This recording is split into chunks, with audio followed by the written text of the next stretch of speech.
Hey there, SMITE fans, Aggro here. Look, every single year, the SPL just keeps getting better. Season 7 was incredible, and in Season 8, I'm sure our players are going to take their game to the next level. But in order to do that, they're going to need the best gear they can get their hands on. And that's why I'm so excited to announce that the title sponsor for Season 8 of the SPL is Alienware.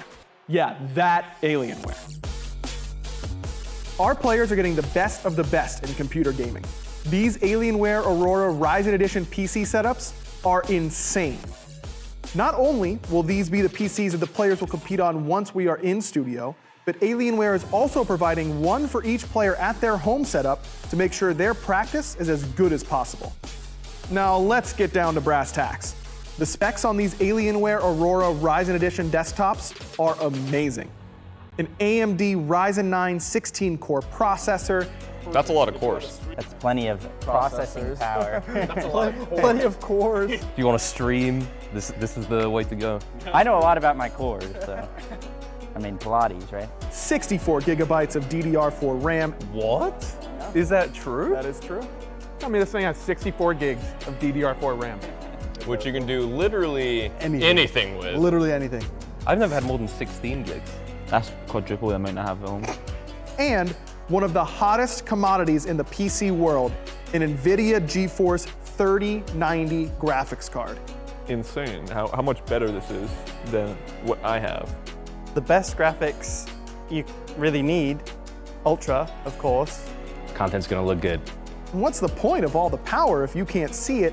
Players will also be using the Alienware 25-inch 240Hz monitors. Man, when I load into scrims with this bad boy, I'm gonna feed so hard. And it's gonna be in perfect picture quality. We are so excited to be partnering with Alienware for Season 8 of the SMITE Pro League. And the best part is, this VIP treatment, it's not just for the pros. You too can get the best possible SMITE experience. Just go to smitegame.com/Alienware and use code SMITEAW to get special discounts on some of Alienware's best products. Thanks again to Alienware. Make sure you're following them on Twitter and Instagram. That's at Alienware on both platforms. And you can join their community at alienwarearena.com. And you're telling me an alien wore this?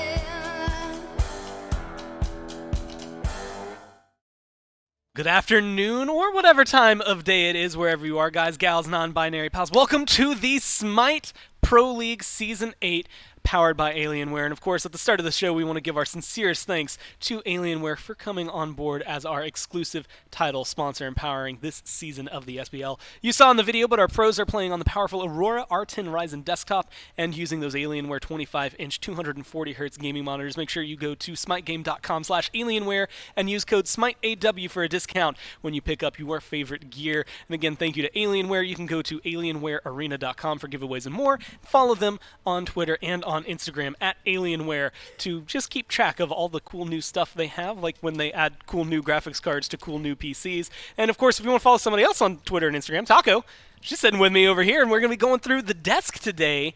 And we've been, I want to say, given a silver platter for the first set, but before we get heavily into, I want to say, the content that we have to break down, it's to look at how things have been going. We're a little over halfway. I guess yesterday, between today, was the actual exact halfway point for Phase 2.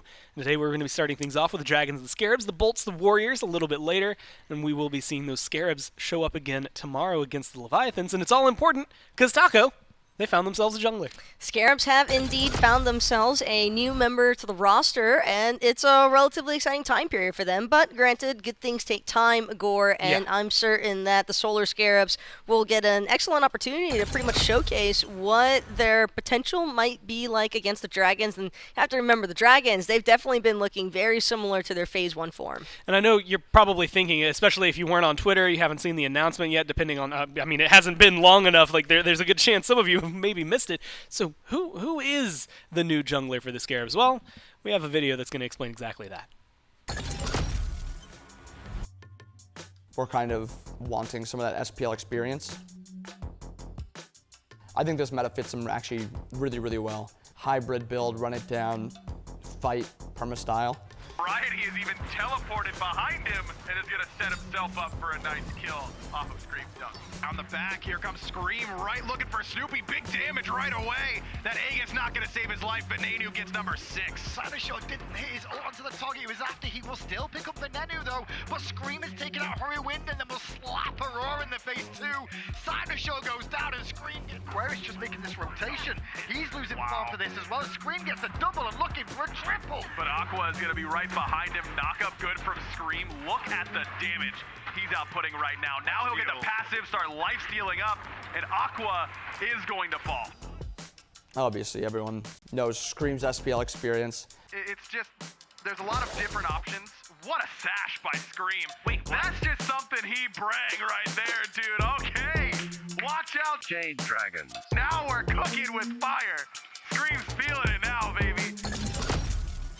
That's right, you get a player that has been around the scene for quite a long time, a lot of history, and a lot of SPL caliber plays. Last year was playing with E United, actually going to be going up against a former teammate here in Hurwin, so that's going to be an interesting dynamic. But Taco Scream is now the jungler for the Scarabs, and you had kind of mentioned it, but like this is a choice I think that was literally made yesterday that they came in through. They were trying out a couple of people. We had talked to Inbound and Baronic about it prior. And there wasn't a whole lot of time to get this to turn around, so they're coming in with, admittedly, a very accomplished jungler, but it does take time to get that synergy together.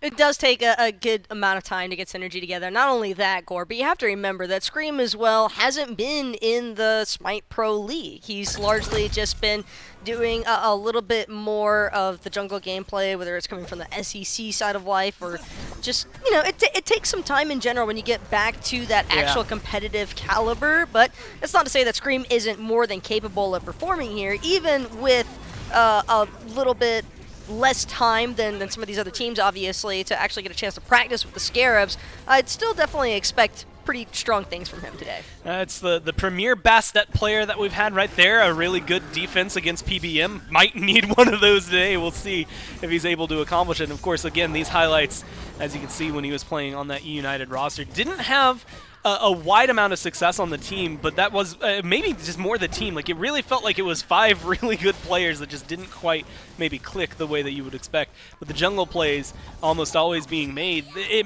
also opens up a different avenue, and you know, you highlight whether you want to look at Sot last week, Slaney last week, or go for the Scarabs whole year. Layers, as well as Scream, have had pretty different god pools to bring to the table. Well, if anything, I think one of the best parts about Scream joining this roster is simply the fact that at least he's going up against a former teammate, so he will have some experience and a little bit of familiarity in the way that Hurry Win likes to play the map. And Yo, so I know how Hurry likes to he could potentially engaged. try and use that to the Scarabs and his own advantages. Since Hurry always hated it when X did this, I'm going to do that this game and try to tilt him off the planet. We'll see whether or not he's able to accomplish that. We have Baronic actually standing by here for an interview, though.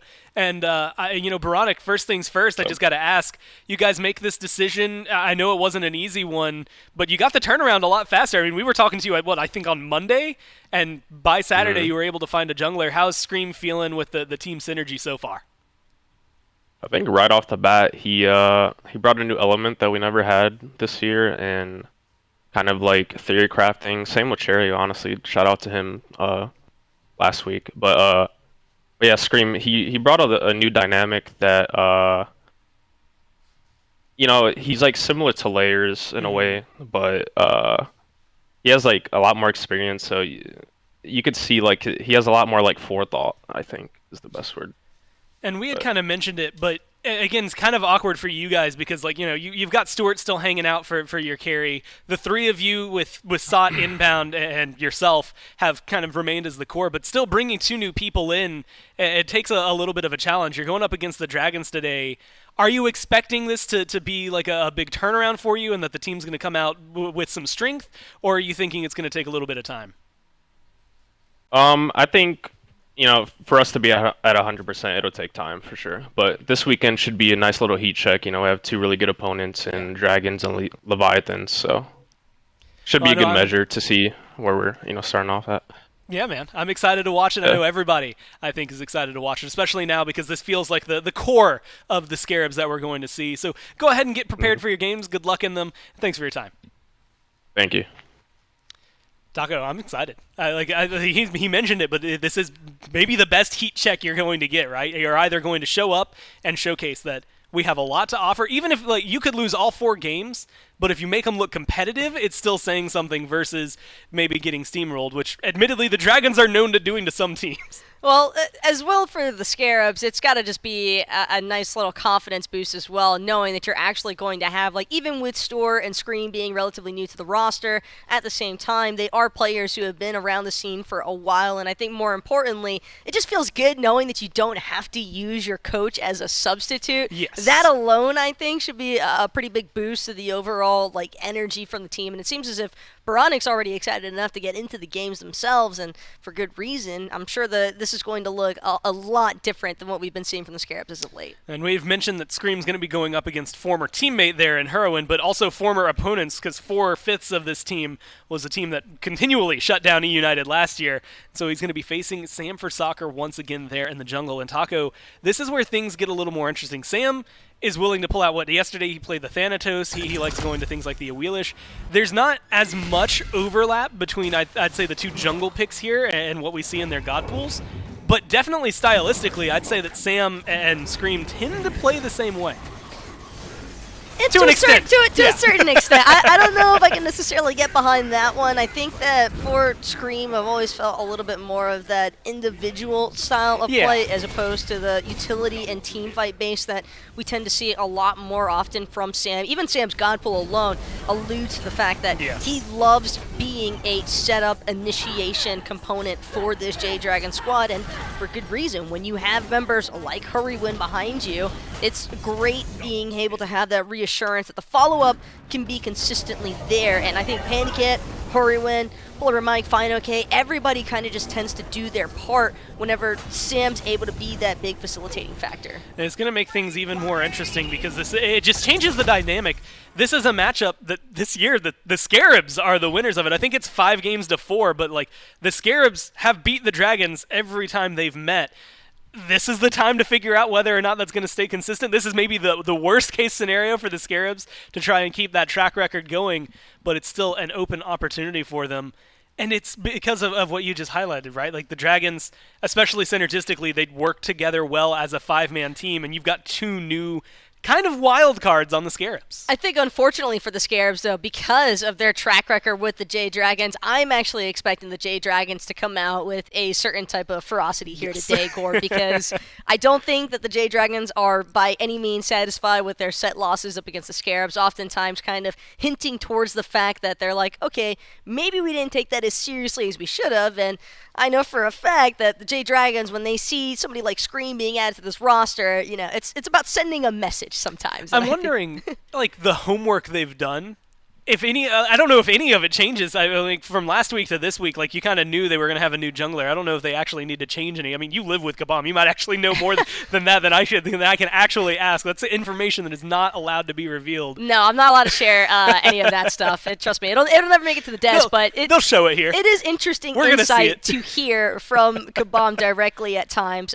some of his thought process and some of the J-Dragons thought process behind things, but that's another reason why I can for certain say the J-Dragons are not going to take it easy on the Solar Scares by any means today. New roster or not, it doesn't make a difference to them.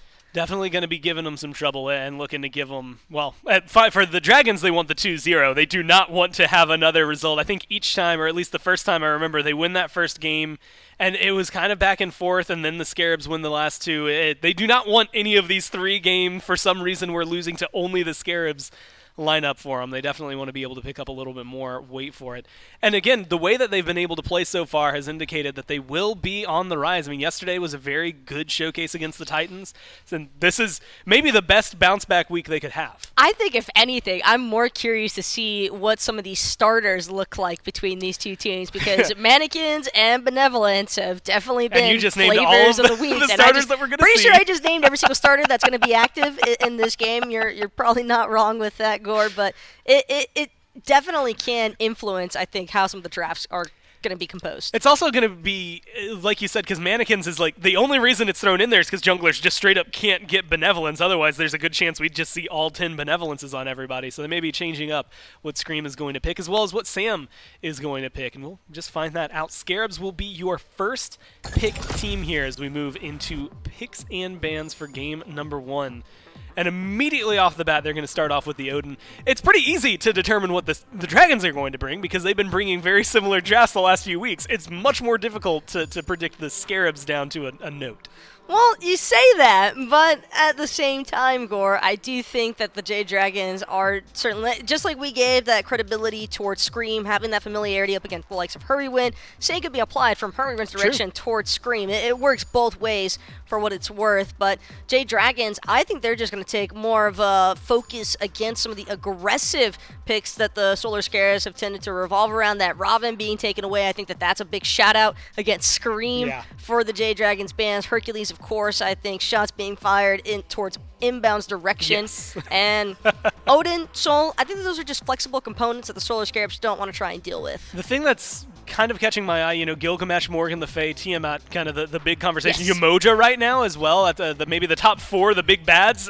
Some of them are getting through. Well, this might actually work against the Solar Scarabs if you really think about it, Gore, because if Gilgamesh, Fenrir, Morgan Le Fay, and Taka, that's too many names. are all left up They're for too grabs, Solar Scarabs, they're only going to get 1 at best. And we've seen the Scarabs have a tendency to kind of revolve around that Fenrir to the same extent as the Jade Dragons. They love that pick as like a flexibility option, and with the Emoja being banned, it's really up to the Jade Dragons to make the decision between whether or not they want to take away that Tiamat for Baronic or just leave it up for grabs and bank on snagging Morgan Le Fay for themselves. And it's always that conversation when it comes down to that. Yamoja being one of the biggest picks. The Scarabs have won, I believe, only 1 game out of their 8 with this Yamoja, so it's not necessarily been kind of the makes sense that if they're going to get rid of any of those, they're going to get rid of the one that has not been treating them very nicely, and instead try to force it, like you had said, Bobby into an interesting position inbound with the Ymir and the Hercules bans, especially after that Hercules performance last week. But they get Baronic, this Tiamat, which has looked good for him in the past, but he looked great in losing sets last week as well on Morgan Le Fay. It's not always just how well he can perform. But the Jade Dragons knew what they were going to be sacrificing here, Gore, and I think that this did become a pick your poison ordeal from the get-go when they saw the Solar Scarabs prioritizing the Odin and Soul bans in advance. So, again, Morgan Le Fay, Fafnir is going to be actually the initial response pick, and I like the Fafnir because it does leave things relatively open-ended here for the Jade Dragons in terms of whether they want to go for more of a shred-based objective composition, or if they're just going to prioritize just trying to get all of their burst damage online. The Artemis lock-in, a nice security feature in terms of team fight. Well, right now it feels like they're running the tier list, right? I mean, they grabbed the most wanted hunter, the most wanted support as of right now. That's going to be a very solid dual lane. But Tiamat Gilgamesh, we had done this, it's probably changed since then, but I think it was on Faxit Gaming, not this last episode, but the week before. These two were at the very top of the win rate as it came through for all gods. Granted, 50 games or something for each of them, not necessarily a wide god pool. And the Terra as well, who's been on the up and up here for the Scarabs. This is an interesting draft coming. I mean, frontline forward, Gilgamesh more than likely going into the jungle, Terra as well for inbound. But the Dragons just keep answering back with top-tier picks. It was wise, the Dragons, too, to prioritize that Fafnir Artemis the more I think about it, Gore, because when you see Tiamat, the Solar Scarabs aren't going to be flexing that towards solo lane, so it's not as if the Jade Dragons were under any pressure to lock in Morgan Le Fay immediately, so by solidifying their duo lane first, they kind of put the pressure back into the Scarabs' court, because Scarabs, they get Gilgamesh, they get Terra, but now they still have to choose how they're going to prioritize the addition towards that duo lane. And as far as Hunter matchups are concerned, Rom does come to mind here, but Rom maybe not necessarily the greatest 1v1 matchup for the Artemis, but he can have that mid to late game influence in terms of just objective shred as well as just team fight shred, and it's something that I think Stuart would be comfortable with. And there's also the Heimdallr that we've been seeing Stuart tend to fall back on whenever he's in these Artemis matchups. I believe the Valkyries, he actually ran that up against Emilito, didn't go in his favor necessarily, but it was still an interesting showing from him, and I think that Heim could be a solid addition just because it does provide a little bit of survivability. Well, solo lane was the name of the game for the bans Vamana, Guan Yu, Kukulkan, Osiris to an extent, although we've been seeing way more jungle Osiris lately than solo, but that flexibility, I'll throw him under the barrel for solo lane for this one. But the Nike that gets locked in here, as much as that immediately for most people that screams like, okay, cool, solo laner, it's a warrior. The highlights we watched was Sam playing Nike. At Sam all day long. I would be very surprised to see Fino rocking the Nike solo. Fino, especially lately, Gore, he's been taking these really aggressive solo lane picks so that he could try and be as involved at the team fights as early on as possible. And I've really been liking that switch up in his gameplay performances alongside the Jade Dragons. I think it's definitely helped Hurry Win and Polar Bear Mind with alleviating some of that pressure in the mid-jungle team fight areas when you have a solo lane that's willing to make those impactful rotations early on. As far as Solar Scarabs are concerned, though, it seems Stuart feels more comfortable with the Rom this go around. And like I mentioned, Rom, I think, decent lane clear potential. The buff confirm could be a little bit more questionable here. Right now, I would definitely allude more towards the fact that the Jade Dragons are going to be looking for a lot of buff invade potential. They have an extremely aggressive early to mid game composition, especially with that Artemis Fafnir online. Well, I was going to say someone we don't see too often in Camazotz, but we just saw him yesterday. The Dragons beat that Camazotz as well. We'll see if they're able to kind of do it here. But the Rom, you had kind of mentioned, just the matchup against the Artemis. But I'm curious now with Rom, who can snipe from pretty deep in the backline and get those shots deep, Camazotz, who can dive pretty hard, is Morgan Le Fay in trouble here? Potentially, but Morgan Le Fay is very hard to commit to because she has that fear. She has an instantaneous knockup that's very difficult, I think, for the likes of even a Camazotz or a Gilgamesh. If they look for those big blink-ins to try and initiate on Morgan Le Fay, they might just find themselves being immediately countered because, again, Morgan Le Fay, Nike, Cerberus, I think that these are all great components for a counter initiation squad here that the Jade Dragons are running, and puts a lot of pressure, I think, onto the Solar Scarabs to be very precise with their execution. They can't really afford any slip-ups around this Gilgamesh and Camazotz, and I just heard something lovely, but Gore, I'll let you share the news. So, Solar Troll picked a banned skin, and as such, we're going to have to remake the game. And because, you know the routine for this one, it's going to take a few minutes to get back into it, plus they have to re-go through their picks and bans. So we're going to go to a quick break, guys, and then we'll be right back with game number 1.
Well, I hope all of you are ready, because we certainly are here as we are getting ready for game number 1. Dragons, nope, Scarabs on that side, Dragons on that side as they go up against each other. Here are the drafts one more time for you. And Taco, I'll tell you, we were looking at random stuff. I have no idea. I can't even remember what it was. Oh, Bobby had tweeted at me how many kills he needed to hit 200 this set. It was 159, by the way. So might be able Feasible. to do it. He's averaging about 1 kill a game, 41 games, 41 kills. So, you know, 3-game set, he's got plenty of wiggle room for it. But it did highlight that PBM has the highest kills in support by 20 and the highest assists in support by almost 100. Like, this is a team player. If you're looking for action, watch the Dragons duo lane and watch the support player. Well, I don't know about the duo lane necessarily. Panic Yeah, is it's gonna probably be going to be on an island. The Hunters will be on an island, but Mike will certainly be splitting all the farm possible there with Hurry Win in the mid lane. We know how much mid laners love sharing their XP with their supports, and Mike, no different when it comes to that discussion. Now look, hey, with all the benevolence, everybody's sharing experience. It says, look, sharing is caring. It's all Care Bears now in SMITE. Everyone's happy with it. I'm actually really excited to see this, and we're looking at a draft that has, look, it's got a Tiamat, it's got a Gilgamesh. Seems pretty solid when you just start with those two. Terra, Rom, Camazotz maybe can change the pace for the Scarabs.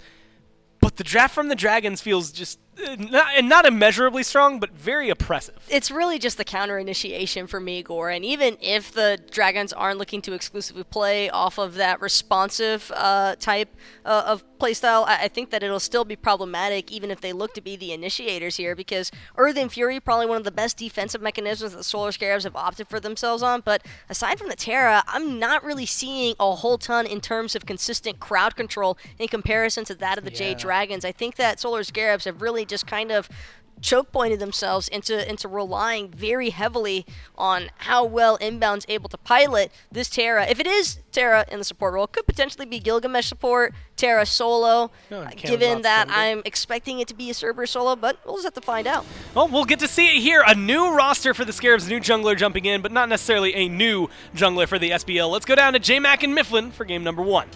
Thank you, Gore. Thank you, Taco. Back into it with the Scarabs versus the Dragons. The Dragons against the Dragon Slayers, or at least they were back in phase number 1. We'll see if they can uphold that same title here in this set. J-Mac and Mifflin joined with Doug here for this first game of the set. And I mean, looking across the board, I'm already seeing 4 of the, not quite 8 yet, but 4 Benevolence on the board. It's a good item, J-Mac. Is. Gold spooling is so hard to argue against, and historically has been one of the best stats in the game. I mean, Midas boots way back when, OG Sentinel's gift, they're both items that had to have their gold spooling removed, and, well, Benevolence has it. You're probably going to see it in the SPL. Man, that's a throwback onto the Midas boots, back to some old Season 1 days of SMITE. I remember picking up that on my my Bacchus support, which was the OG back at the time, too. But we're well beyond those times as far as the gods and the boots. Boots now gone, but into the dual lane we go. You know, kind of interesting to talk about the support with PBM onto that one. 20 more kills, 100 more assists. He may have had a few more games than some of the other teams to pick that up here, but see how he can perform with that coming into this game. Yeah, it's just kind of reflective of Mike's playstyle throughout the years, right? I mean, go back about 6 months and it was Hercules jamming it down every single game, almost playing as an additional soul lane or a jungler for his team. And that aggressive style is something that has really become reminiscent of the Jade Dragons. I think it makes sense to me that Mike sits at the top there. And Solo Troll now rightfully back in his lane, back into the solo, no longer having to sub into the jungle because, hey, if you didn't miss if you missed the shot here on the desk and you're just now joining into the game, Solar Scarabs have picked up Scream, former SPL player and one of the tops of his time, have now made his way onto the Scarabs roster. Yeah, I'm excited to watch Scream. Young Spracklin back, a 20-year-old dude, just here back in his prime in the SPL. I'm expecting him to have a little bit of growing pains here today. Gore alluded to it earlier today during the SCC, but coming straight into the SPL, not having a lot of time to practice with his team, it is going to take a little bit for him to fit in, but I think he's going to bring a good deal of leadership as well. I mean, even Bobby alluded to that in his interview, saying that he's one of the most experienced players they've ever had. Oh, Hurry went under fire into the mid lane, and Scream will be the one who strikes first for the Scares, putting them onto the board, but it might get a return kill for Sam over in that solo lane. Hey, Scream already making his money's worth here, right? I mean, First Blood going the way of the Solar Scarabs is huge. And with SOT falling, that isn't ideal for the Solar Scarabs, but Gilgamesh going down in the early, he's just going to take over to level 5 eventually and become very survivable as all soul laners do. So I'm not too concerned. That is a trade that the Solar Scarabs come out ahead handily. Panicat all alone here on the dual lane for now. Purple buff being invaded by Inbound. They'll be able to successfully take that one away from the Hunter. As PBM a little bit late on the rotation for it. But, I mean, yeah, first game in, first blood for Scream. Gotta feel good for the jungler. It does, but it's whether or not he can maintain that pace. The desk had kind of highlighted that it's pretty hard to shut down Morgan Le Fay, but this is a draft that the Scarabs have that is pretty good at it. Gilgamesh and Camazotz have great dive potential, as does Terra. So if they could just W-key their way into the back line, there is that unreactable knock up to Dragonflight. But outside of that, I think the Solar Scarabs have great tools to deal with this Morgan Le Fay. I mean, Bat Out of Hell does take a little bit to channel, but once you're up in the air, you're untargetable, you're dealing buco damage. It's all whether or not the Jade Dragons can peel enough for hurry wins. And especially, you know, mentioning that with that Bat of Hell, you're in the sky, so Morgan Le Fay can't get that healing back with that ultimate from the missing health. They're just going to take the straight damage from it. Maybe utilize hitting the mid laner to get some of that onto it, but if Veronic can position well enough, maybe avoid some of that damage into it. Charon's coin already finished up for Veronic into the mid lane, as having that little bit of assist early on, that extra farm, lets him get that item on just a little bit quicker than Hurrywind was able to. Yeah, how did I ignore Baronic on the Tiamat? Yeah, that's a diver too, by the way. When he's in the quadrupedal stance, he's just going to W-key his way in, as the rest of the Scarabs will likely be doing. It's going to be up to Stewart to peel for himself in the late game team fight, but as of right now, both teams slowing down their pace a bit, and that's something that can be reflected inside of the builds. We're approaching that 10th Benevolence mark. I think we're about 7 now, if my math is correct. And with that pace and with that item pickup, you don't really need to do much inside the early game. You could just wait it out and let that gold spooling do the work for you. Yeah, I mean, free gold, can't ever argue against that one. And with 7, like you said, Benevolence on the board, a couple Mannequin Scepters onto it as well. I think it was. I'm gonna believe you onto it, and I'm gonna throw my hand into it. I believe we were at the 7 mark onto that one. We're trying to get right back into the game as quick as we can. Sorry for the inconvenience onto it, but with Scream getting first blood, Sam now getting his first kill onto it, jungler-centric, kind of still into the meta as we go with back onto it. you do kind of see this little bit of a slowdown in the pacing, as you're saying, and it will be 7 Benevolence. Instead, it's going to be an Axe on the side of Fine OK, not a Benevolence, so that'll lock in all the starter items that we see so far. Yeah, I don't think either one of these teams necessarily needs to force the issue inside the early game. Solar Scarabs do have some distinct advantages on the map, in particular around Scream on this Camazotz. He's going to have a lot more presence than Sanford Soccer inside of the early game, but outside of that, both squads scale relatively well into late, so whoever comes with an advantage can look to push it, but as of right now, 600 gold separating these squads. I think we're in for a much slower pace here. We do see a slight golden experience lead in favor of the Scarabs. That does come off the back of a kill onto Baronic that unfortunately we weren't able to get the shot of at that time. That's why you do see the stack on that Charon's coin. It looks like that kill was onto PBM, but he's got his Gauntlet of Thebes online already, starting to get those stacks for it, so hasn't put him too far behind. It hasn't, but he has been sacrificing a little bit of his farm, and PBM does go for the Sunder inside of that first slot, so there's a good deal of kill potential if he looks to get aggressive, and it seems like that could be the case. Instead, takes a very safe path into lane. Stewart able to walk on out. I like it. I mean, this is a traditionally European pace. It's Solar Scarabs and Jade Dragons just playing a much different style than what I'm used to seeing from either one of these teams. Both squads generally like to play aggressive, but it is inbound, putting a little bit of pressure on the map. Thought maybe we'd be looking towards the neutral objectives or a red buff steal, but maybe stepping too far forward. Yeah, it looks like inbound maybe takes a little bit more damage than he was expecting, but they're looking for a group up around this red buff. Transformation out of Mike. Red buff started up, but no full commit to it. Instead, it's going to be Sam who leaps in first, gets the bear to throw him against the wall, drops the rend as well. Red buff dropped, and inbound getting low. He's the one caught out here. Scream forced into the bat out of hell and leaves inbound behind, but he may not be the only one falling down. Sam for Soccer goes in onto Stewart with no mobility available for him. Sam will take him down. Baronic, the last one standing. Will Scream as well, but Baronic the only one being looked at, and well, not looked at for too long. Sam for Soccer picks up his second kill of this engagement, and that all starts off with the Solar Scarabs getting a little over-aggressive on the red buff. Inbound steps too far forward on his own, and we saw exactly what the grouping rounded up as. It was inbound alone, and the 3 core members of the Scarabs, Scream, Stewart, and Baronic, just trying to walk their way out of there. Fortunately, at least one of them was able to make it out, but Jade Dragons defend their red buff, get the buff, get the kills afterward, and completely close up that gold lead. Solar Scarabs went into that engagement about 1,000 ahead, about 1,000 behind now. Yeah, a very sharp spike down. Like I said, almost 1,000 gold up, and 600. Now they're about 500-600 in their favor, so about a 1,600 gold spike experience, relatively the same, about probably 2,000 swing their direction. We do see the mid camp go the way of Hurrywin, but now he's stuck in the middle of 3, has to use the beads. The Cyclone comes out, chasing him down, but he's in no danger under the safety of that tier 1. But losing out on the beads is a big deal, especially considering, again, how immobile Morgan Le Fay is. At level 9, going to be a while till she gets that second defensive relic. For the next 2 minutes, he's going to have to play very safe in the mid. Scream's been doing a great job of keeping pressure up there. That's the second time we've seen him step up to the tower line just to put out some damage. Hurrywin cannot feel safe. Fanoke has surmounted a nice little lead here over Solo Troll, even just off the first kill that went through. And he's not even the one who got the kill. He just got the assist, gave that one over to Sam. But at one point, he was almost a solid 2 levels up. You can see closer to around a level and a half now that he's gotten just over Solo Troll. Yeah, I mean, that's how that lane's going to roll out, unfortunately for SOT, because he fell down so early inside of this game. So now it's more so about SOT just sitting in lane and using that benevolence. He doesn't have to fight Fine OK. He doesn't really need to even worry about minions getting into his tower. Instead, it's about biding your time and allowing that item to get its value. Soul Gem picked up, but hold that as Fine OK goes for the invade onto the blue buff, and it looks like he was successful in stealing that one away, so no blue for Solo or Troll. Lose out on the ult for it, but a nice little steal going his way.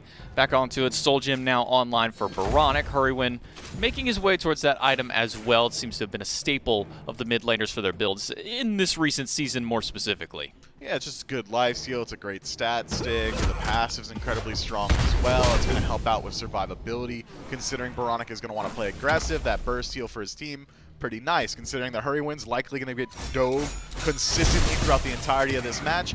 Also, just fine to get that burst heal as well. So, a look, I'm not going to argue with this whatsoever. Instead, I think now is the time for the Solar Scarabs to continually try and find that pressure. I don't want to see them get deterred by getting pushed off that red buff. Instead, they've got decent pressure around this long lane. Start looking at the gold. Well, inbound gets a nice purple steal and is forced to use the ultimate in response to Caledonian Boar, and Sam has rotated over as well. Leaps down right on top, and one more basic will do the job. A nice steal by inbound, but unfortunately he loses his life and his ultimate for it. Yeah, so when I said get aggressive around the long lane, I didn't mean inbound, do it on your own inside the enemy purple buff when PandaCat has his relics and his ultimate available. Unfortunately for inbound, probably didn't think Sanford Soccer was in range. Had it just been PandaCat, he would have been able to get out of there at the cost of his own ultimate, of course. But unfortunate circumstances lead to the death of the Solar Scarab support, and now the Jade Dragons comfortably sitting at that 1,200 gold lead, comfortably able to just rest on their laurels and allow this gold spooling again to push them further into the lead. Neither team right now really wants to look towards the neutral objective because neither team really has great confirmation. So if it does come to a 5-on-5 engagement, it's really a coin toss which way the Gold 3 or the Pyromancer would go, which is why we see both squads kind of content with the pace of this game. And kind of talking on the supports with it as PBM now ticks over into level 9. He's already upgraded his Sunder. We've seen sometimes supports kind of wait on that. They'll wait till level 12, 13 maybe before they finally upgrade it. But pre-level 9, PBM's already got his relic fully upgraded, ready for that burst shred damage. Red buff stolen away here by Scream, inbound playing zone duty just to keep Hurrywind out. That'll be a good buff invade there, and now looking over towards the Fury, but Vision's in control of the Dragons. Solar Scarabs, again, getting aggressive on the map, trying to control these objectives, get the purple buff invade, the red buff invade, and they are successful in stealing that camp, but with so many members allocated to the left-hand side of the map, Jade Dragons respond in kind to take out a much more good objective. Stewart up into the sky, and PandaCat's got nowhere to run. Inbound is just playing the zone for him and gets a nice route to set up for Stewart to get the final snipe necessary. Takes down PandaCat for his first death. Man, PandaCat just trying to pick up that Draugr, gets caught out. Stewart shoots him through the wall, and unfortunate timing for the Dragons. That's right when purple buff spawns. Final Code gets an ult onto Solar Troll. 3 levels up onto him. Sam rotates over as well. Solar Troll not going to be making out of this one, you would imagine. A nice leap, though. Gets him over the wall and the blink. Puts on the juke boots and gets away from him. Sanford Soccer a little bit too early on his leap, trying to predict where SOT is going to go, and unfortunately for him was not correct. Now he's going to run into Scream. Sam's got the ultimate for a little bit of health on that shield, but not quite enough. Bat out of hell gets the leap out of Sam, but the swipe on the final shot will do it. Scream picks up one, sits on the blood pool to try and heal up, but he is healing fine okay in the process, and Hurrywind will be the one to come over and clean up the kill. Nice rotation from Hurrywind. Surprising that Baronic gets out-rotated to his own side of the map, but Hurrywind unsafe. And he's immediately going to get caught by inbound and Baronic, but he's going to turn it right back on them. Gets some nice damage with the ultimate and drops Baronic down to half health. Yeah, I thought for sure the Scarabs had him routed there, but instead Hurrywind does it on his own, turns the tables, and Baronic, now at half HP, forced to sit inside of his own tower. You gotta be able to do a little bit more to the Morgan Le Fay there. They were at least able to strip the beads away from Hurrywind, so again, a little bit less safety on the Le Fay, but last time we said that was about 5 minutes ago, and no one's looked at him since then. We need to be able to push these defensive relics once they're down. Solar Scarabs, though, have been having a little bit more emphasis around the long lane and then the solo lane. They've been playing around their sides instead of trying to keep the pressure up on Hurrywind. Maybe the trick was that third person last time around. You know, they had 2 to try and fight Hurrywind this time. Maybe you rotate the third person over. Unfortunately for the Scarabs, that third person was Scream, and he was dead, trying to fight into Final K and Sanford Soccer, and off the rotation of Hurrywind onto it. But now, ushering up by the Scorpion, Sanford Soccer just keeping an eye on things in the jungle. Points out Scream, points out Solar Troll as well, rotating. Now he'll have to go back to his side of the map. Still 2 levels down to Final K. Not really able to get that level of farm back up for him just yet. No, not much SOT can do insofar as experience, but his gold spooling is going to be just fine, and Final K able to push his lead even further. I'm expecting we're approaching that portion of the game where both of these teams can start to have a little bit more of their eyes towards these neutral objectives. Pyromancer already having fallen means that Gold Fury is going to have very low risk if you want to go ahead and head over there. So keep your eyes on these solo laners. If Final K or SOT rotates out, that indicates that their teams are going to be looking to really commit to these neutral objectives. Magi's cloak on inbound here, and it's already been burned. Polar Bear Mike was able to leap over and disarm more than enough to take it down. Hammer going to be just off the marks. Inbound can dash away, but Jade Dragons are setting up for the Gold Fury. They've got the vision control on it. Yet again, they've been very ample on making sure that they can have the full control on that one. Inbound drops the wall as Sam leaps in, goes for the Ren. Scream's going to drop onto Sam for Soccer. He's going to get the ultimate out of him immediately, but the rest of his team is too far away to give him the same support that he needs. Winds have been dropped down. Scream picks up the double kill onto Hurry Wind, almost gets the third, but Solar Troll's the one who gets the final shot onto it. A four-man swing so far, only Fine OK left for the Jade Dragons. Meanwhile, everyone on the Scarabs still living. Look, I think the Scarabs might even have a play to head over towards Fire Giant. They're a little bit low HP, but they have sustain from inbound if they could just get rid of this final obstacle inside of Fine OK. And that whole fight goes south for the Dragons when Sam for Soccer decides that he thinks he's a little bit tankier than he is. Has that secondary HP bar, but not enough to survive 5 members of the Scarabs. Maybe a delayed deicide here if they can get Fine OK, but no, he'll be able to make it out. Nobody wanting to fully commit onto the tanky solo laner. Instead, they'll let him live and not only take the Gold Fury, they'll also take that tier 1 tower, strip away the red buff and the Scorpion on the Dragon side of the map. You know, they were the Dragon Slayers in Phase 1. Coming into this matchup in particular, we're sitting here going, are they going to be able to do it with all the roster shakeups they've had? Is Scream going to be able to live up to his former name? And so far, the Scarabs are doing it. They've got about a 3,000 gold lead over the Jade Dragons. Scream is at 4-1 onto this Camazotz, and that last fight was pretty convincing for the Scarabs with Sam just jumping in. Yeah, the Scarabs are leaning heavy on the Scream backpack right now. I mean, it's Scream that starts that fight. He says, hey, Sam for Soccer's not allowed to stand here, guys. Blinks in, gets the Vampiric Bats, and then the rest of his boys turn and burn them. I'm loving what we're seeing from Scream so far. The Taco on the death said maybe it's going to take him some time to adjust back to the SPL. I don't think it is. I mean, this is the Jade Dragons that Scream's playing against right now, and he's looking just fine. Fine going to take quite a bit of damage there from all the poke that he put back onto inbound, gets it returned in kind to himself, and now Baronic a little low in mana. He's going to have to go back to base. PBM with a nice hammer through the wall. Catches one. This cloak on inbound doesn't seem like it gets many opportunities to stay active. Seems every time we pan back over to him, that thing is getting stripped away from him, whether it be the disarm from Sam for Soccer or the disarm from PBM's leap, but those are big cooldowns to expend just to break that bubble. Yeah, and inbound's likely only really worried about keeping that Magi's Blessing available to him once the actual team fight starts. It essentially allows Terra to dash in aggressively and then dash out immediately with very low risk to herself. So in these intermittent parts of the match where we're not looking at Fire Giants, Gold Furies, or Pyros, inbound's not worried about keeping that cloak available. PBM, the only one here to try and steal the Pyromancer. He gets spotted out by inbound and he'll have to walk away. Pyro goes the way of the Scarabs very cleanly for themselves. Add a little bit more gold to their pocket. Still sitting over 3,000 gold, but in response, with the Pyromancer going that way, Panda Cat stays in the dual lane, is able to push out one of the towers that forces Stewart to back and immediately respond. So that way his tier 2 doesn't get started up. Goes for the snipes just to get some damage and deter the back from Panda Cat, but Baronic and Scream not willing to commit fully to that dual lane. Yeah, I think maybe Stewart thinks that his team's a little bit closer than they are, tries to put some damage off, and as you said, stop the back, allow that rotation to come through. Had the Scarabs been a little bit quicker, and they find that kill into Panda Cat, we're looking at Fire Giant City. Unfortunately for the Scarabs, Panda Cat, with the Vengeful Assault, is so mobile as far as a movement speed goes. He's able to walk his way towards safety, all the way to his tier 2 tower, in fact, and makes his way back to base as well. And Solar Scarabs ADC, Stewart has been having a quiet game here, but a quietly good one. 2-1 and 3 right now. 2 levels up on his opposition as well. He's got great scaling coming to the late game.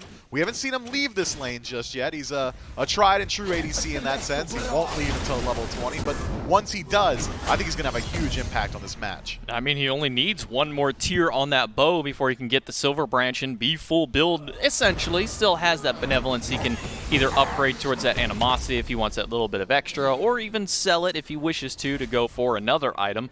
We'll see where he elects onto that one. Onto the flip side, though, PBM, not only does he proc into his 12 a little while ago, gets the Cursed Ankh, also upgrades that Cursed Ankh immediately. So the only player on the map with not just one, but both relics fully upgraded.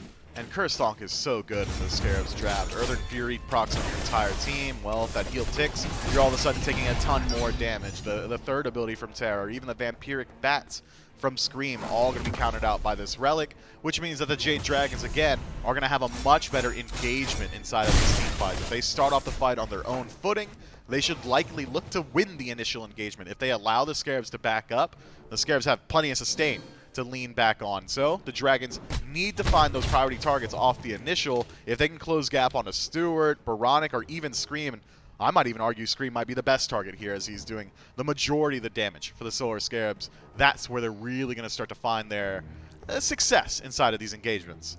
Well, Final K, the first one to tick over into level 20 and immediately upgrades his axe to the Sundering Axe. So that'll be our first kind of difference amongst the last few games that we've seen. Like we were talking about, you know, between the desk and the games yesterday, it's been pretty much all Benevolence and Mannequin, but this axe picked up by Final K and now fully upgraded onto it. He's going to try and do something here at this Primal Fury. PBM walks forward, gets a stun on the inbound, loses well over half of his health, and inbound's going to be the first one out of the fight, and throw Scream into that picture too as Hurrywin picks up another one and PandaCat finds SOT. Panda avoids the last snipe by Stewart. Stewart's trying to find him behind the wall, but Final K goes back to play defense for his carry, but Baronic doesn't have any defense for himself.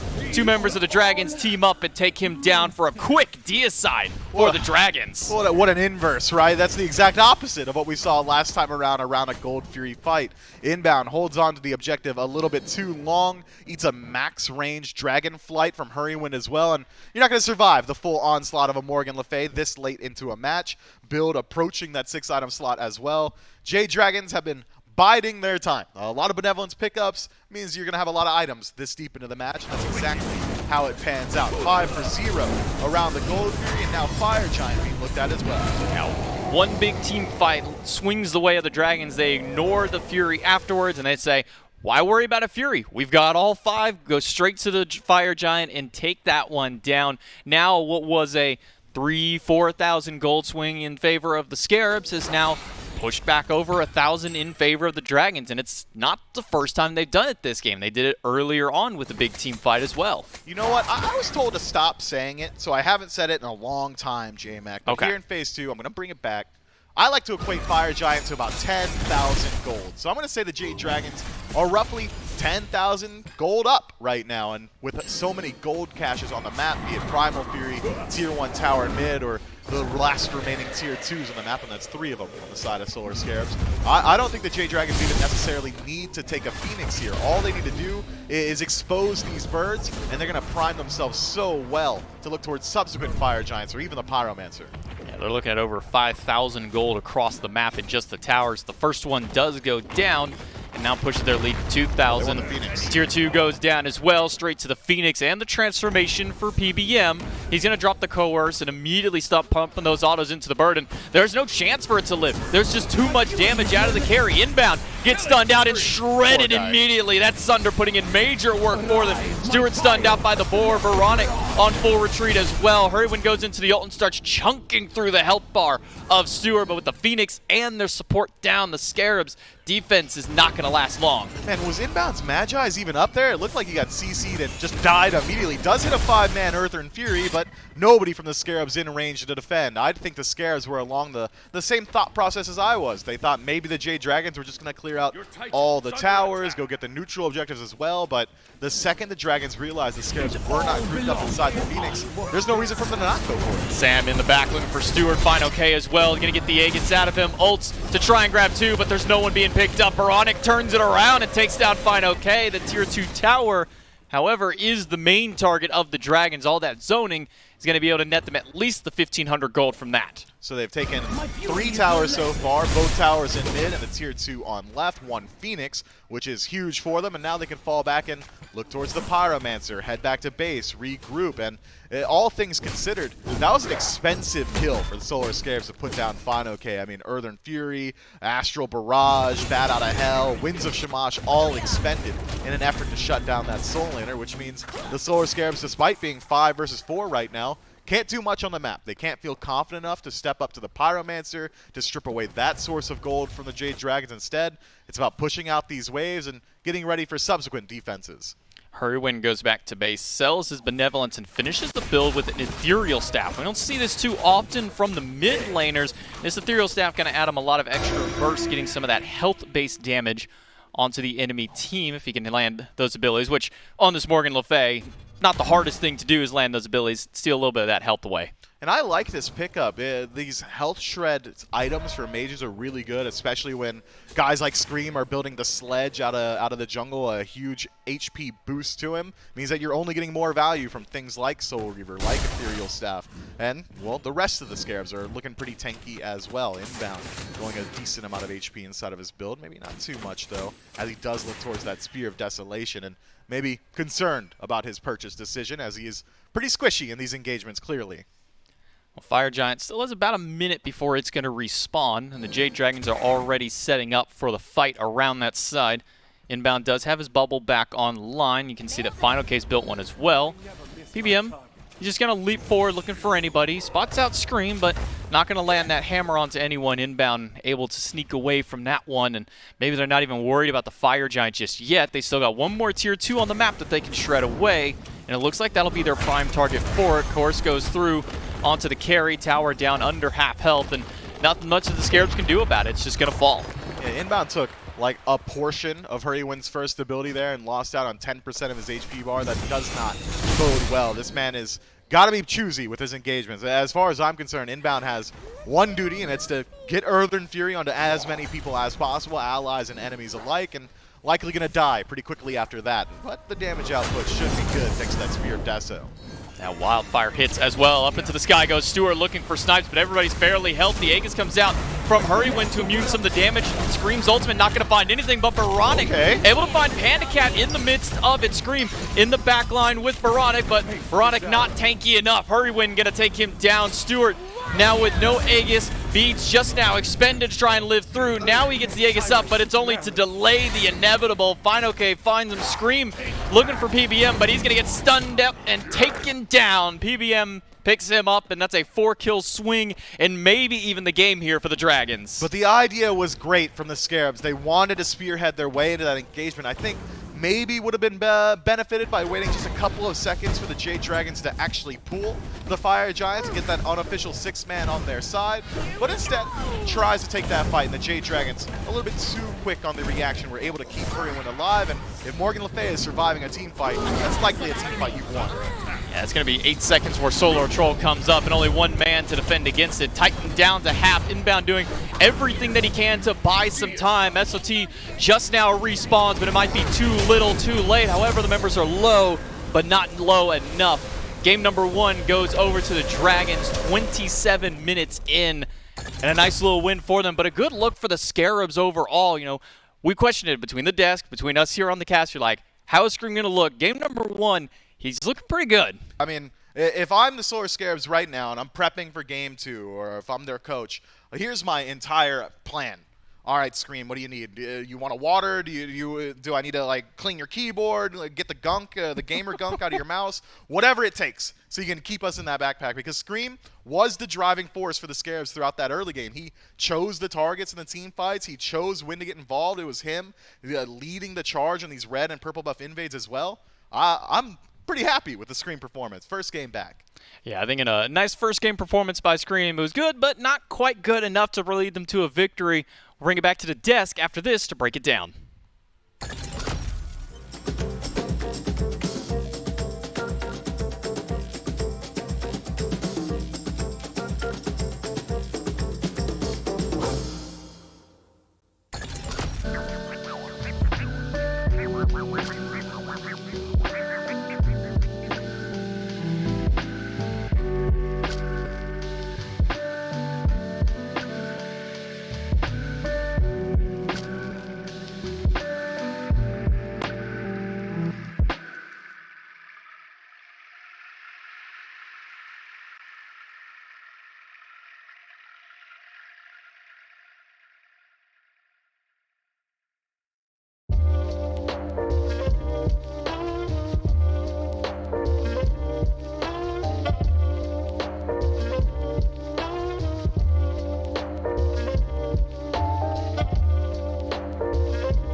fans, Dolson here, and if you haven't already, you want to make sure you're checking out twitch.tv/SmiteGame on Mondays from 1 p.m. to 4 p.m. Eastern Time, because we are doing the team content days where we bring in one of your favorite SPL teams, we sit down and do all sorts of crazy content with them. We've got Emotion.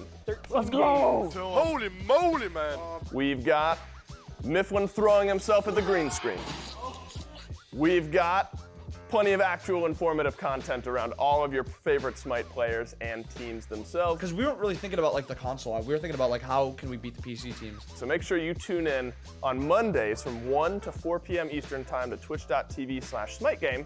And hey, don't worry, if you can't catch it there, you can't catch it live, make sure to go to youtube.com/SmitePro to catch the VODs after the fact. It's a whole lot of fun. You don't want to miss it because hey, you never know what's going to happen. Yep, that's, chat. You just got to know who's daddy. That's how it be, man. Coming up this week, we've got the Atlantis Leviathans coming in for the live media day.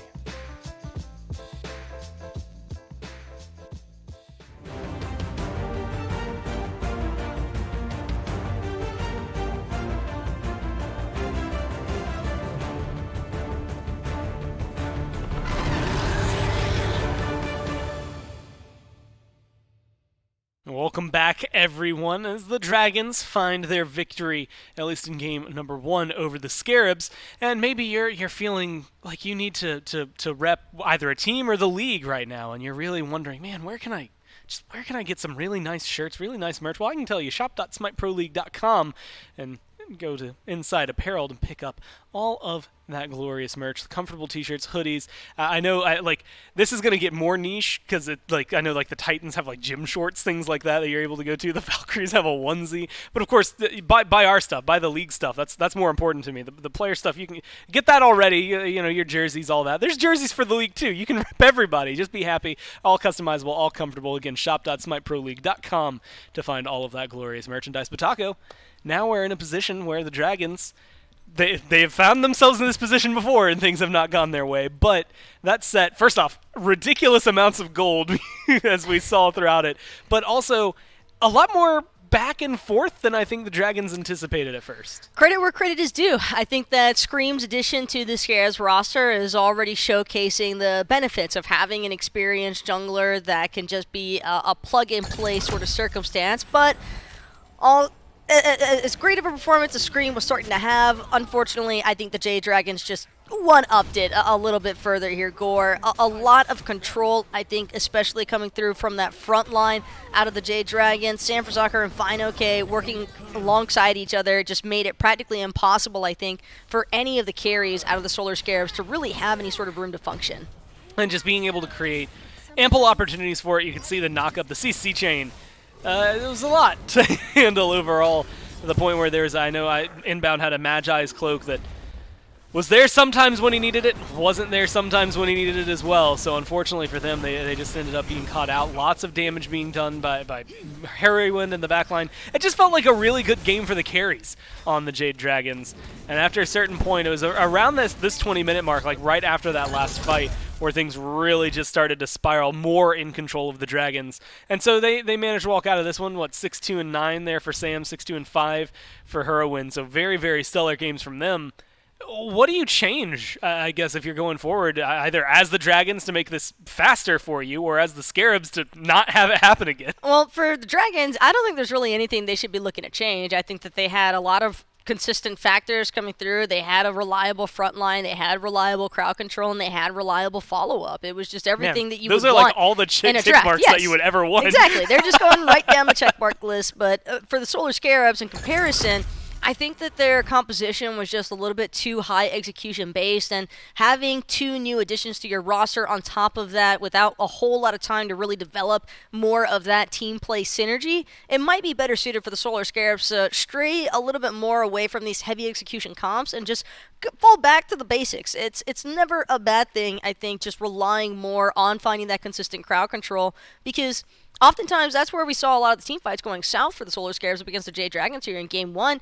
They had the right idea, I think, throwing inbound to the backline, for example, trying to proc that Earth and Fury onto everyone before the team fight really broke out, making the circumstances a little bit easier there for Scream, but ultimately, it just kind of falters when you don't have a way to really control where the Jade Dragons are moving. There wasn't enough chaos really for separation from the Jade Dragons from their front line to their back line. There was always someone, or at least whether it was Sam, Mike, or FineOK, someone was always with Panicat and hi-rez, and that's just too much of a problem for the Solar Scarabs to deal with. I think that they need to just really just focus a little bit more so on just playing as a team as opposed to trying to do this split style of we'll send Scream forward, we'll send Inbound forward, and that'll do the trick, because I just don't think that the execution, due to the lack of synergy there just yet, but potential for sure in the future. And you had highlighted it during Picks and Bans the last one, but you were like, man, there's Gilgamesh Dropkick and Terra, and that is their CC. That encompassed all of what they were bringing to the table for team fights.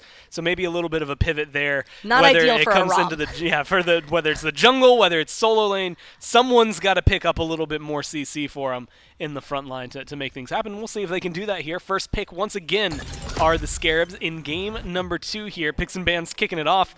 So last time it was Odin, Sol, and Yamoja for the Scarabs. Do you think they go mostly similar, or can they pivot those Odin and Sol picks out? I think it would be worthwhile to consider banning away Fafnir if they're going to prioritize a front line, not Sol, that it's Yamoja that needs to be the priority, so to say, here for the Solar Scarabs. I think that they could definitely look at taking away Fafnir, definitely look at possibly taking away that Artemis as well. Posed a lot of issues, I think, just because of how consistent the team fight was, but the Odin, I can't really hate that in the slightest. I think that Jade Dragons have already sent a message to the league, FineOK specifically, with his Odin play last time we saw it. The Sol as well. The Sol is a little bit more particular here, though, Gore, because I understand, yes, Jade Dragons have definitely been running the Sol. They've had hi-rez rocking that pick, but I just can't really justify it in comparison to the likes of a Morgan Le Fay, because in a sense there is a bit of a competitive tier list, I think, when it comes to mid laners. Tiamat's going to be sitting at the top of everything. After that, Morgan Le Fay is your next best bet, and then after that you can start having the considerations, I think, of the Sols, the Ryjans, and whatnot, but prioritizing Sol before everything else, you're giving the Jade Dragons, again, the power play position now where they can just stick to the same bans. They can forfeit the Tiamat, because clearly Tiamat isn't an issue for them to deal with, and they'll even go one step further. They'll take away that Gilgamesh, make things even more problematic for the Solar Scarabs to try and find those options for that early game kind of proactive play. Because it feels kind of like a damned if you do, damned if you don't here, right? Like we saw the Tiamat locked in last game, showcasing that, yes, just because Tiamat is in your game and just because it gets to a late game state doesn't necessarily mean it's going to be enough to win. Baranik's going to run that back.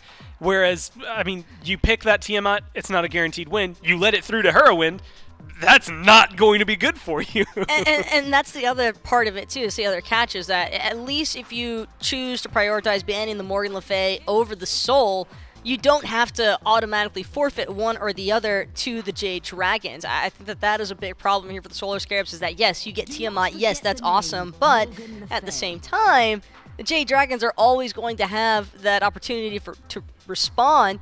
Interesting, though, to see Dragons straight away from the Fafnir. Seems as though they want to try and hedge their chances a little bit more around prioritizing that Morgan Le Fay early on, just in case the Solar Scarabs might have had those considerations towards trying to take both for themselves. Like you had highlighted earlier, it's notable the only thing that changed in the bans was the Gilgamesh there instead of Ymir, and now this Morgan Le Fay jumps up a little bit. Mike likes Ymir. Maybe they're trying to figure out a way to fit that in, or maybe, as you had kind of highlighted, they're trying to figure a way to get the Scarabs into a more compromising position where they can maybe levy the picks against them a little harder. Osiris, someone that was very important, wasn't banned until the very final ban by the Scarabs last game, and has been first pick in some of the games we've seen over the last couple of weeks.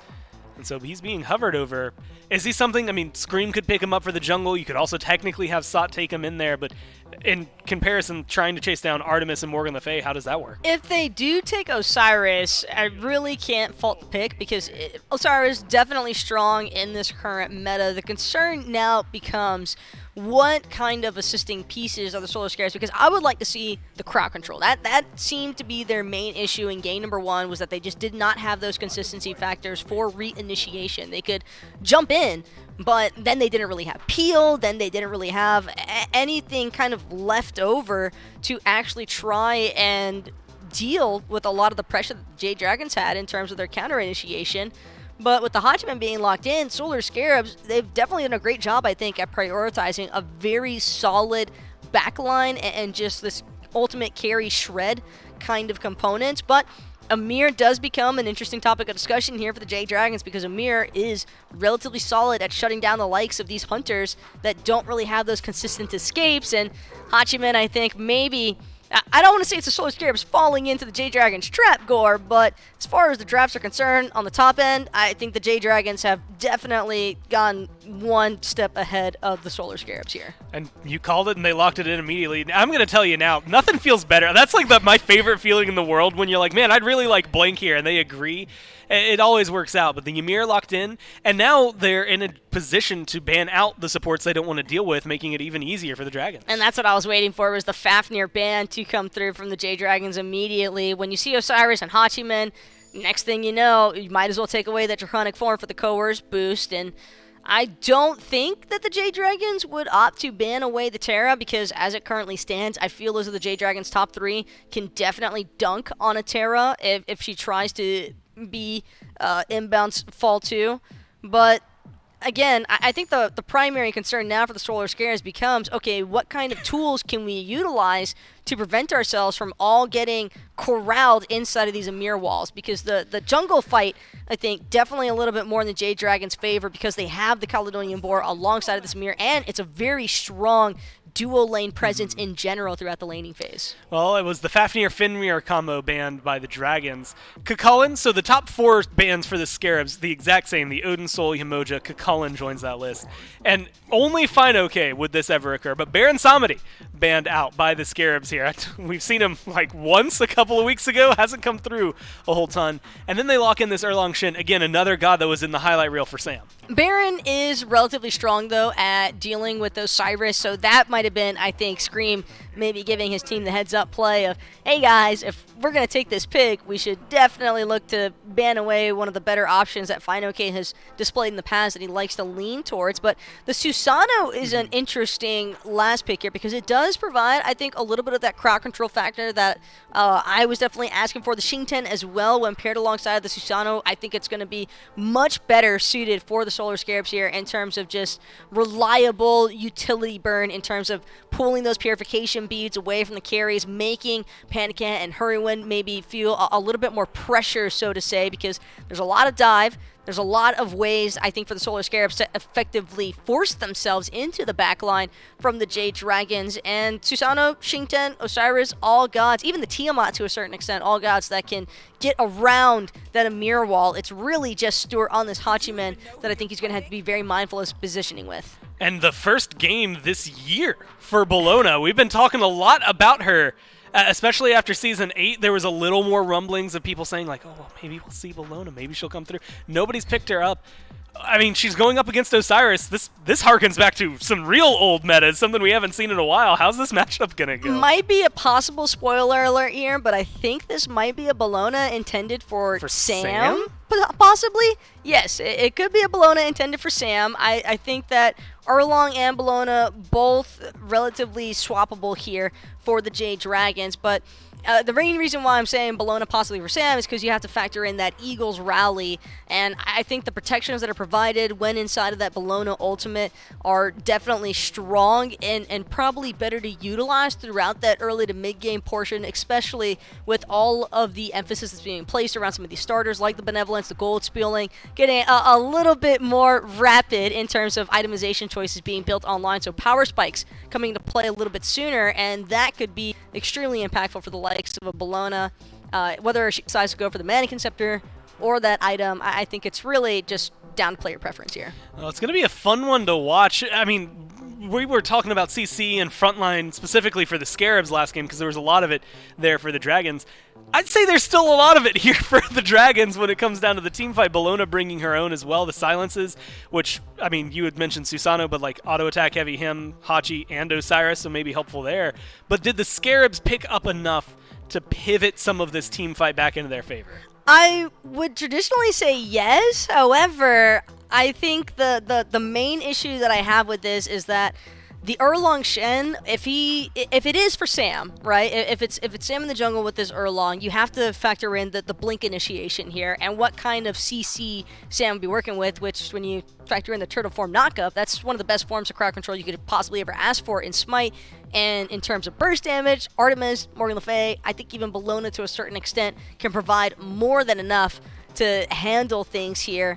So Solar Scarabs, I think if anything, if they want to find themselves with an advantage, Gore, it's going to come down to how effectively they're able to punish the Jade Dragons throughout those laning phases. Well, we've got some time to marinate on it, so do the Scarabs and the Dragons, because they are currently remaking their lobby one more time here for game number 2. I guess I said one more time. It's the second time this set, first time for game number 2. But because of that, we are going to kick it to a quick break while they remake it and go through their picks and bans, and then we'll be right back with game number 2 after this.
Welcome back, everyone, as we get ready for game number 2 of the Scarabs versus the Dragons here.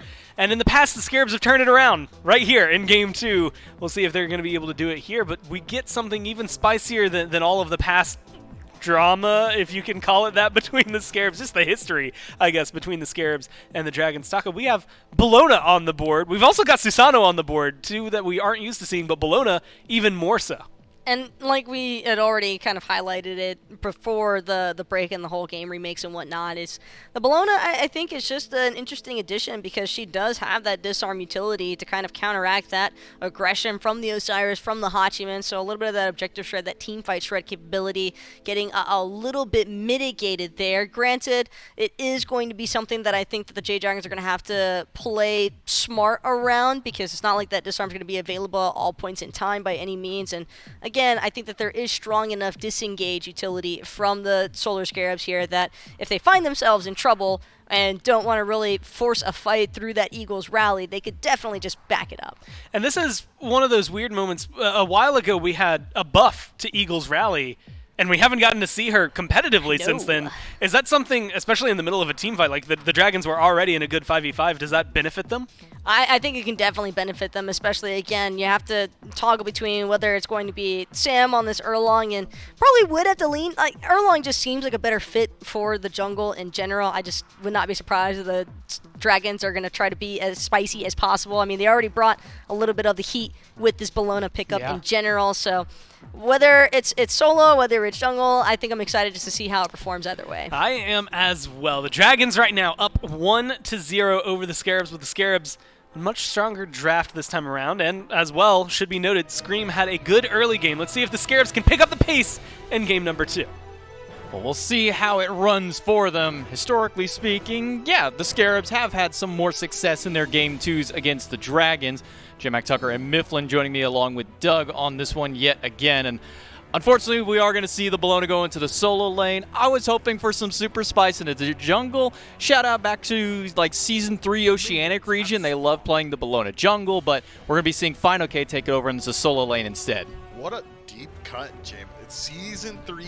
Oh, do you know the player? Who's the Oceanic Smite player that left Bologna jungle in your minds? That one I could not tell you off the top of my head. It has been a very long time. Tier if you could. That would have been. I should have looked that up before coming into it, but anyways, we move into it. Bologna in general, you know, like they said, we kind of talked about over on the desk how she got a buff to the Eagles rally, and then she still didn't see any play. Why out of kind of left field here do we just suddenly see, oh, you know, Bologna looks nice here? Final K likes to bring some variety to Smite, or maybe it's this solo potential. SOT goes down, steps up a little bit too far, and maybe sleeps on the damage output that Bologna has, and it is pretty decent, J-Mac. When you hit the circular piece of the bludgeon, makes you hit pretty hard. Yeah, and the slam following it, a nice little pin onto Scream as Sam for Soccer surges forward. Hurrywin throwing out the wildfire onto Baronic, getting a little bit of extra damage. But yeah, I mean, when you don't play against a Bologna for a year plus, you sometimes forget just how much damage you can do. And with that Tier 2 Fighter's Mask on there, Final K able to pick up first blood onto Solar Troll. I think it's the second time he's fallen first now in that solo lane. No, last time around he fell second, just seconds after first blood happened in mid. Yeah, Scream not quite able to miraculously save first blood for his team this time around. And to answer your initial question about Bologna, I don't think that she's necessarily back in the meta. I don't expect we see this too consistently. Maybe it's just a byproduct of wanting to deal with this auto attacks from the Solar Scarabs, beat Osiris, or the Hachiman. That disarm would be very valuable. The ability to lock down the backline, if you can get close gap on a Baronic, there's not much Tiamat can do for self-peel. Besides that, I think the true answer, maybe digging throughout all of it, no more beating around the bush, is that Final K is just having a little bit of fun here. I think so. Final K does love playing the spicy picks. I mean, we saw the Baron Samedi banned away previously, which when you have the Osiris, you know, he's kind of mentioned before that feels like a good counter matchup for it. You see the beads expended out of Stewart there off a freeze from PBM, and still surging forward. They'll make their way over towards the Scorpion to steal that one away. But I mean, maybe it is just down to Final K wanting to have some fun, be a little cheeky over in that solo lane. Man, Stewart isn't forced to use the beads just because of freeze. It's because Artemis's Transgressor's Fate is just nutty. J-Mac. I mean, any form of CC, you just add the trap onto it, and you are extending that CC by so much. It synergizes incredibly well with Artemis's passive that makes her deal additional damage to CC targets. There's just a high kill pressure in lane here from the Jade Dragons, and Stewart now beats down for the next 2 minutes, and his purple buff up is going to be in a little bit of pressure, though. Jade Dragons just head back to lane. They're going to play it slow. SOT did manage to save his blue buff from being stolen away off that rotation from Sam, so a little bit of light over there into the solo lane for this Osiris. But, I mean, this is a matchup that dates so far back into SMITE, back kind of in the days when Deathwalker ruled that solo lane. This was just kind of you take your pick. Do you want Bellona or do you want Osiris? And at one point we also had the do you want Bellona, do you want Xing Chen? But not quite the same in more recent years. Final K going on to this Bellona, now level 5, has access to that Eagles rally. I'm excited to see how Final K elects to build it here in a post-boots world. Generally, we see Ninja Tabai pick up or things along those lines to just give her a little bit more attack speed and trade potential inside the lane. Now Bellona, without the boots option, is going to have to go a little bit different inside of the build. Clatter's Massive was the purchase for all that power. And why was I even contemplating anything else? Gotta be that Benevolence pickup. Here's the thing. GP5 is real good. Really good. Yeah, that's it. No, I think that's it right there. Not to mention also the animosity that you can go with on the back end of that one. Your basic attacks can hit real hard, and when you throw 2 basic attack warriors over there, yeah, it's just a good item. I think you got the best hit onto that one. Gold per 5, just that good. It looks like it could be Berserker's Shield in that next slot, and you know what? I like that as well for Final K. But for now, we get to evaluate the map state, and Jade Dragons find themselves at a cool 1,000 gold lead 4 minutes into this one. And it hasn't been off the back of invades. It's generally just that first blood bounty that has netted them that lead. But interesting build roundup. Sanford Soccer elects for Mannequin Scepter. Looks like it's likely going to be immediately into the Crusher for additional attack speed. And then on the other side, Scream goes for Eye of the Jungle, maybe Protector of the Jungle. Got his eyes on that one. Going to be a little while until Scream finds the value from that item. In the early game, it's really not that great. And I'm surprised we haven't seen really any presence from Scream on the map just yet on this Susano. Feels like he's a pretty nice fight-heavy assassin into that jungle, but Solo Troll going to try and box here against Final K. Nice disarm will slow down some of the damage from the solo laner, but Sanford Soccer immediately goes over to the Scorpion, and we'll team up with Final K to drop that one down. That's one of the 2 Greater Scorpions now off the map. First one on the right-hand side. Now over towards this left-hand side of the map, you see Inbound and Baronic grouping up maybe towards the Scorpion, but Inbound, he's going to like to go back to the lane. You know, we haven't seen Scream on the map just yet, but he's an entire level up. We just saw Sanford Soccer tick over to level 6 at the exact same time Scream ticks over to level 7. That's pretty nice, and he's already got the Jotun's Wrath available to him. He has his whole build ahead of him. Could elect to go for a slightly bruiser build or maybe that one-shot potential Susano as well, but can likely expect him to get involved very soon here. A hurry win has to go up into the ultimate, trying to live through, but it's not going to be enough. Yet again, Scream will strike first for the Scarabs, though not first blood this time around, but making sure to get himself on the board early. Yeah, that Susano has just got great lockdown potential, and up against a god like Morgan Le Fay is incredibly susceptible to the pull-in, the slow inside the ultimate, the knock-up as well. But J-Mac, correct me if I'm wrong, maybe I've been on autopilot this whole time. We haven't talked about this meditation pickup yet, have we? We haven't talked about the meditation at all yet onto it. We have seen it a couple of times in the past. I know Genetics picked it up at one point. And also a Stone of Gaia for first item on PBM as well. So 2 little different startups there for that support. Yeah, PBM going to have a ton of survivability. Going to be very difficult for Scream to shut him down. Inbound if he ever hits him with any form of CC. Also going to proc that Gaia heal and... Pulsing heal for Meditation, which is different here in Season 8, is going to be interesting to see how they elect to play around that one. So we got to think that the Solar Scarabs are going to have their eye towards anti-heal. I mean, even at this point, maybe an Ankh or something like that just to get that additional damage output. Not so worried about the actual healing coming from Meditation, but instead, it's just a great way to apply that passive. Now that it pulses out, you are constantly finding ways to proc that Ankh. And then you upgrade it as well, and you get some cooldown on top of it, but...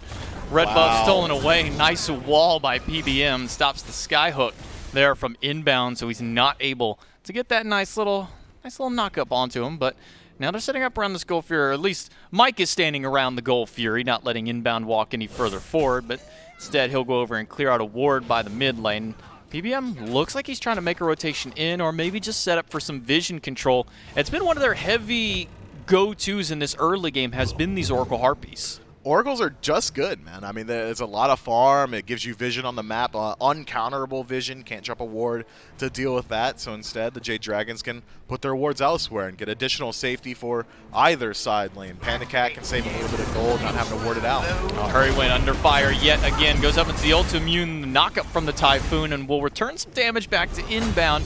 Keep himself fairly healthy off of it. Ultimate, expended out of Scream, and Final K up a pretty good chunk here onto Solar Troll as far as the experience go, and does a nice little chunk of health to him as well. Minion comes out from Baronic onto Hurrywin, who doesn't have his ultimate, dealing with Stewart. Meanwhile, Inbound gets a throw onto Sam for Soccer under the tower, but he gets a nice heal from the ult, but he just has no way out. The wall from Mike not going to be enough, and neither is the ult to clean up Baronic. Solar Troll rotates over. Hurrywin never went back to the lane, or never went back to base, I should say.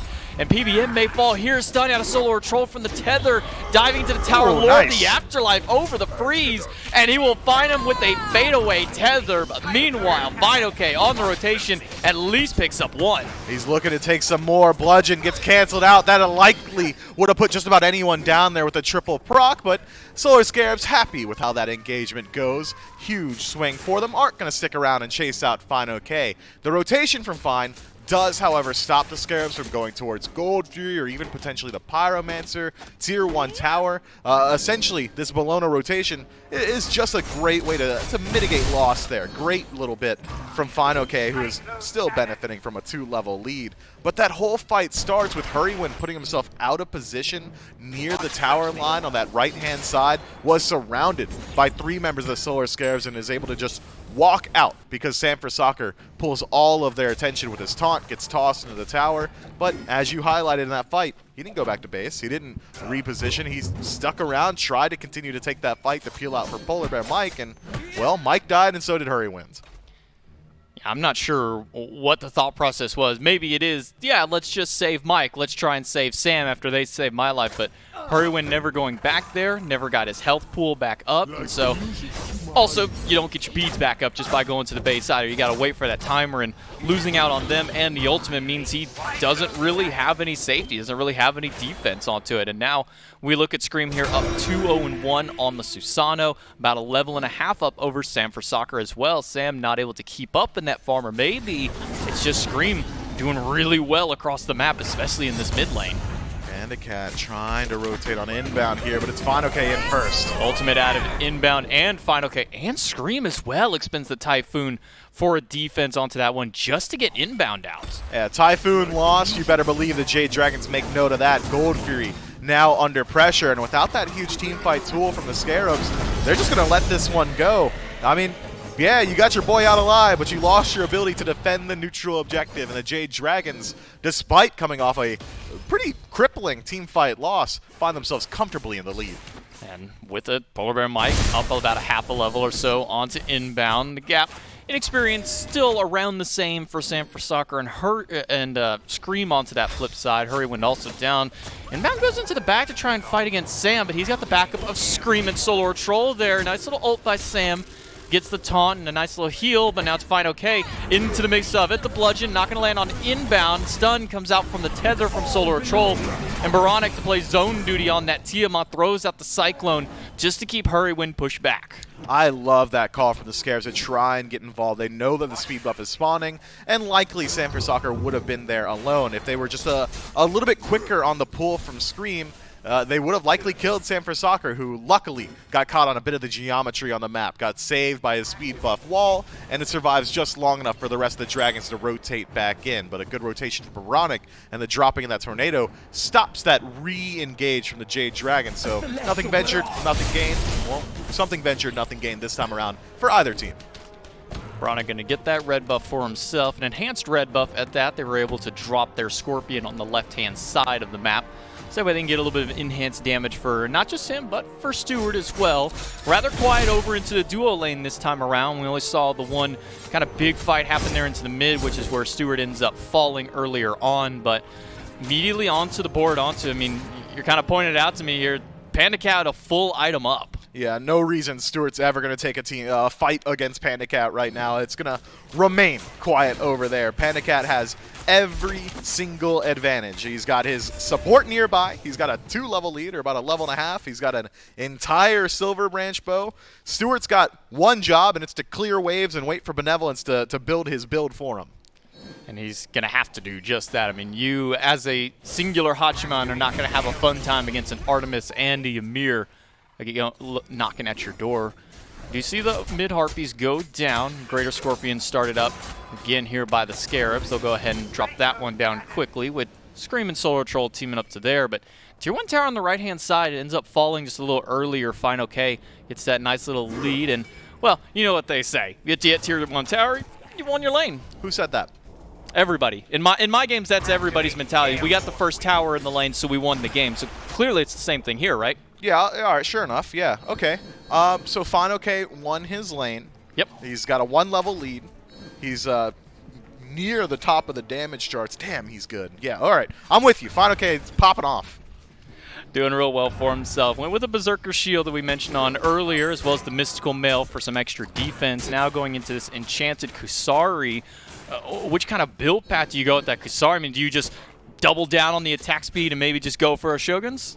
Yeah, I think Shogun's where I've got my eyes for Final K. It's a great stat stick, as you said. Attack speed also going to be very beneficial for his team. But Final K is rotated out of lane, and there's not much to fight over right now. Primal Fury isn't on the respawn. Instead, Jade Dragons just want some towers. Yeah, Panda Cat will take down the Tier 1. Freeze off the mark by PBM. Not going to find inbound on there thanks to the leap that he's got. And he'll make sure to get out just fine. But Final K is holding down the mid lane by himself here onto this Bellona. Has a decent bit of attack speed, some decent stats on his line so far.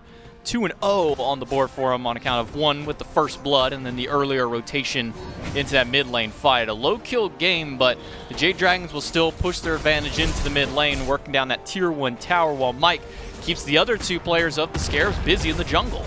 So Tier 1 on left, Tier 1 on mid, both taken by the Jade Dragons now, and with very little resistance from the Solar Scarabs. They were not willing to commit to the defense, despite the Jade Dragons not really having a massive advantage going into that. I mean, the 1,000 of the gold deficit right now comes just from the towers we saw go down, so it's only about 2,000 gold separating these teams going into that engagement. It's all thanks to, again, Final K rotating out, and as you highlighted, locks down 2 members of the Scarabs inside a mid on his own, which means that we had a 4 versus 3 on the left-hand side. Scarabs don't want to take that.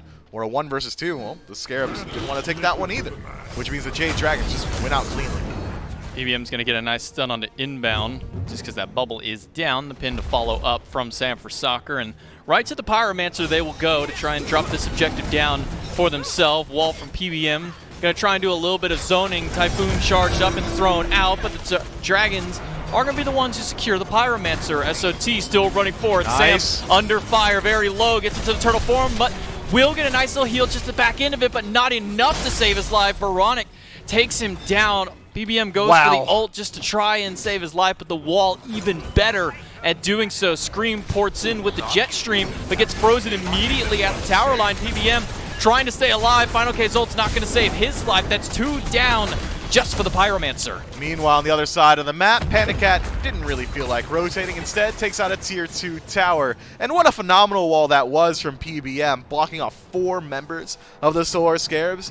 Does not really net him too much there. It does still cost him his life, but does buy a fair deal of time for the rest of his team. Hurrywin was able to rotate back all the way around, get re-involved in the fight. Final K survives, but this is exactly what the Scarabs need. They need to find some sort of gold stimulus for their team. Well, but Final K's not going to let them get it for free. Immediately runs into the back, goes for the disarm. Scarabs get the Primal Fury, but Final K unrelenting, chasing down the jungler. Scream is trying to get away, but SOT didn't have that same luxury. And inbound might not either, as Panda Cat spotted him out, slows him down in it all. And look how deep Final K is going for this kill. Finds Scream in the base at the Phoenix line, diving past the Tier 2, past that Phoenix into the base. Trusted his team to win the team fight in the back line, and, well, they did. Jade Dragons take out both SOT and inbound without the help of Final K, as he was on his infinite crusade to chase out Scream. Does eventually find that kill as well. And now it's all up to hi-rez to distract the 2 members of the Scarabs while the rest of the boys look at the most important objective on the map. Yeah, they're going to get that Fire Giant seemingly fairly free. 3 members still pushing down against it. Fire Giant will fall, and all the while hi-rez still gets out, so he didn't even have to play distraction for that long for him. Both members of the Scarabs that were fighting against him just let him go. They just walk away, and now they see what all the fuss was about. Why is hi-rez here? The rest of the team gets fire. Yeah, it is a tough spot now that the Scarabs find themselves in, so far down, and it all starts about 4 minutes ago where they decided not to defend their Tier 1 towers. That's where the lead from the Jade Dragons really originated. It feels like they gave up an inch, legitimately. I mean, the Solar Scarabs losing some Tier 1s 15, 16 minutes into a game, not the biggest deal, but it was just that first step, that first domino that tipped over that started to push this game in favor of the Jade Dragons. If you give them an inch, they take a mile, and that's exactly what's happened here. Now the Jade Dragons with Fire Giant on 5 members and a incredibly strong siege composition, be it Mike creating space on the Ymir or Sanford Soccer, just diving the back line, using that taunt to initiate the fights. All it takes is 1 mere second for Pandacat to close gap and use that vengeful assault on a structure to put it down as well. The Solar Scarabs are going to have their work cut out for them on the defense. We're 19 minutes in, 6,000 gold separating the teams, and only 2 towers left on the map for the Scarabs, that being the Tier 2 in mid and solo lane. You can see the team splitting up to start that out when we say that, but now now Sam Soccer is sticking around there. Every time I look over, he's doing something different, but he'll split up to try and take that Tier 2 by himself, while the rest of the Dragons look towards the one in mid, and not just splitting the map, but splitting the team as well. The Scarabs split up there 4 or 5 strong. Scream goes in first with the ultimate, hits a couple, but hi-rez strikes back hard and fast. Scream is already down. Stewart off the horse, barely gets the lift for the time being, but Solar Troll stuck in the middle of 3. He's a little worse for wear, and Final K still diving towards the Phoenix line, holds Baronic back, turns around, takes out Solar Troll, and leaves only 2 members of the Scarabs left to defend. The Scarabs all in commit, which is something we see a lot of teams do on defense, especially around Phoenixes, but they do it on the Tier 2 and lose the game off of it. And Final K gets a nice little ult into the mid, still holding on to that one all the while. Baronic trapped inside the fountain, and the Titan trapped with no health against the 5 Dragons. The former Dragon Slayers are the ones who end up falling this time around. Solar Scarabs not quite as lucky this game against the Dragons. Would you call that lucky? I don't know what the head-to-head between these 2 teams is exactly, but I feel like the Scarabs may have beaten the Dragons more often than they've lost to them. So maybe it's the Dragons that got lucky here today. Maybe so. Maybe so. Onto that one. They come out with a nice 2-0 performance, kind of breaking that curse against it where you get game 1 on them, then you lose game 2, and then eventually maybe even lose game 3. But no game 3 for them this time. We're going to take it to a break, and the desk will come back to break down the rest of it.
wake up early in the morning, and when I come home at night, everything is covered in darkness, and the sun is out of sight. I guess I'm living in the dark age, yeah, because I sure can't see no light. Ever since you left, there's been nothing but a cloudy sky, and there's no day, there's only night. I try to make this world a little brighter, but the flame was put to rest. Now everything is covered in gloom, and my heart is put to the test. I guess I'm living in the dark age, hey, 'cause I sure can't see no light. Ever since you left, there's been nothing but a cloudy sky, and there's no day, there's only night. Yeah, yeah, yeah, yeah.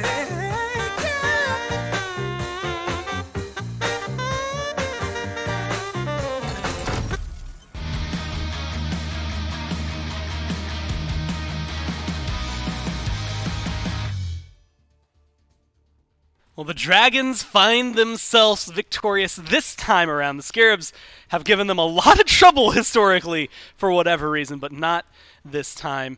They are able to turn around and make their play look really great. And speaking of making your play look really great, you too can make your play look really great, because if you didn't know, SBL Season 8 is brought to you by Alienware.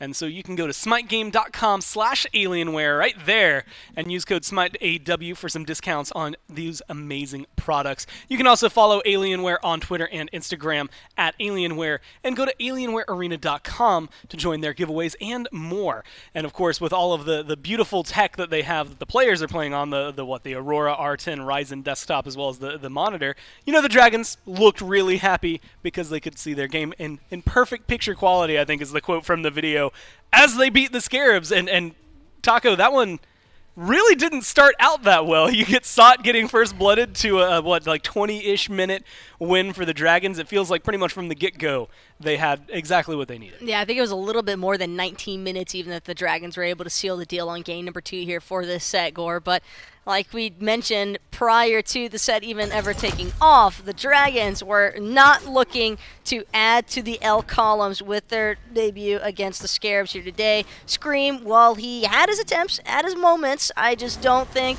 the Solar Scarabs have had enough time to really develop this new roster for the likes of the Jade Dragons. Yeah, and this is something, I mean, the Scarabs, like you can see here, early on, outside of the first blood, actually were able to find a good couple of kills and a pretty decent gold going in their favor. But then it just started to fall away from them, ultimately having the kill lead for a majority of the game. But the gold lead kind of speaks wonders more than anything throughout a lot of it. And like you said, this is actually, I would argue, having a performance where you're doing pretty decently against the Dragons with 2 roster swaps. Like Stewart did play last week, but now you're bringing in a new jungler. That's pretty solid. Tomorrow they're going to be playing the Leviathan, so we'll get to even talk more about it then. But we're also going to have to crack this over the next couple of weeks, because it definitely feels like it has a lot of promise. Not enough promise to beat the Dragons this time around, but enough promise to give them at least a little bit of trouble. And FineOK certainly had himself a time with that Bologna Yes. solo. He started off hot with the solo kill in the lane and phase, and after the laning phase ended, it just seemed as though that team fight transition was not a problem whatsoever there for FineOK and the rest of the Jade Dragons. They just really were concise and very consistent with just how they chose to follow up nonstop. I mean, just consistency is key for them, and they were able to find a whole ton going in their favor. But this is a good spot for the Dragons, who have been looking at it. The Scarabs, again, we kind of highlight the next few weeks is going to be maybe the big opener. But for the Dragons, you're looking at a team that was 3-3, I think, going into this week. Now jumping to 4-3 yesterday, 5-3 after this set. So really being able to plant their heels and start to push their way back up the standings. It was a little bit of a shaky start for the Jade Dragons, but I think that there was an interview a couple of weeks ago where I believe Handicat was the one who actually initially alluded alluded to the fact that he's like, hey, we just won Split 1 playoffs. We had like a really competitive Phase 1, and now here in Split 2, maybe not doing as much as we need to be in terms of the prep, but it seems as though they've definitely rounded out those aspects. Oh, no, it's after the change, right? For the players, originally it was slotted that this would have been counting towards Worlds, everything, but because we couldn't get everybody here in studio, we kind of keep pushing it off a little bit. Phase 3 is where all that really like heavy, important Worlds changing things will start up. As of right now, it's still for those playoffs towards the end of Phase 2. But hey, the Dragons find themselves in a very comfortable and happy position. And of course, who better to talk to them after a win than them themselves? I guess it's me. I'm the one who's better off to talk to you. I don't know, Mike. I goofed up how I introed it, but you're here to be able to talk about it. You guys get a win. You've definitely had a good week being able to come through. You found 4 wins. How's the team environment feeling right now? Good. I think we're having a lot of fun and just, messing with this crazy meta that we're in and just, having a good time with the scaling. So, yeah, except for me and Sam. So. Except for you and Sam. Sam maybe even more so. He doesn't get to participate in all the gold that everybody else gets. I do want to ask, you pulled out the Bologna in the last game for Fine OK there. Kind of felt like it was out of nowhere. Is Bologna someone we can expect to see a lot more, or was that just kind of a spur of the moment? She does well with benevolence. That's about it. Doesn't everybody? Yeah. Well, kind of. If you can use the animosity, that's going to feel nice, I think. Oh, true. So you've got all of this gold. I'm kind of curious as you're going, with all these starters, the benevolence. Like it feels like the gold amounts are getting not ridiculous, maybe out of hand though. How is that affecting? Outside of starters, like picks and bans, like not just Bologna, but is it pulling in other gods, making things a little more interesting, or is it just accelerating the game? It's just accelerating the game. Like the matchups don't really change a ton. Your power spikes change, of course, because you're like a little bit weaker when you actually buy it, and then you just start ramping really hard. So yeah, I think it's mainly like tempo and just timing. Well, I guess what you've got your 2 sets out this week. Next week you're going to have a couple more where I guess benevolence is going to happen, and then we'll see what happens in a few weeks from now when the nerfs come through and things like that change. But hey, man, congratulations once again on your wins, and thanks for your time. Thanks, Corey. Have a good weekend. You too. I'm actually really happy. That made my weekend a little bit brighter. It's a nice Saturday evening. You get a nice 2-0. You can tell Mike's feeling pretty good about it, and they should be because Taco, at least when it comes down to the standings, they are moving up. Jade Dragons definitely are going to continue jumping themselves up in the leaderboards for those standings. But also, Agora, can I just say, Warflag literally gets buffed. And everybody's still just buying Benevolence. Well, then maybe when Benevolence gets nerfed, does Warflag rise up? No. I still think that item is just, there's a tier list, and it's not Warflag very high is up. The neglected stepchild that no one will ever address. There's a tier list. It's not even allowed to be on the tier list. It's separate for now. Well, there you can see the standings. The Dragons jumping up towards the top, fighting the Kings, who are going to be playing tomorrow. Realistically, right now, it feels like the Leviathans, the Kings, and the Dragons fighting for second place, whereas the Bolts are going to continue fighting to maintain not just first place, but an undefeated streak. 7-0 as of right now, taking on the Warriors in just a little bit. Makes things incredibly interesting to see how today's going to go, Taco. Not only that, but I'm definitely excited for that Haddix versus Nika matchup in the solo lane. They have been absolute power forces, I think, all throughout the entirety of Season 8, and this will be a fantastic moment to see how these two are going to fare in the laning phase against each other. I just got more excited for the Bolts Warriors set. That's going to be a really fun lane to watch. You're not going to want to miss it. We're going to be right back with the Bolts versus the Warriors, so grab your drinks, grab your snacks, and we'll see you in a bit.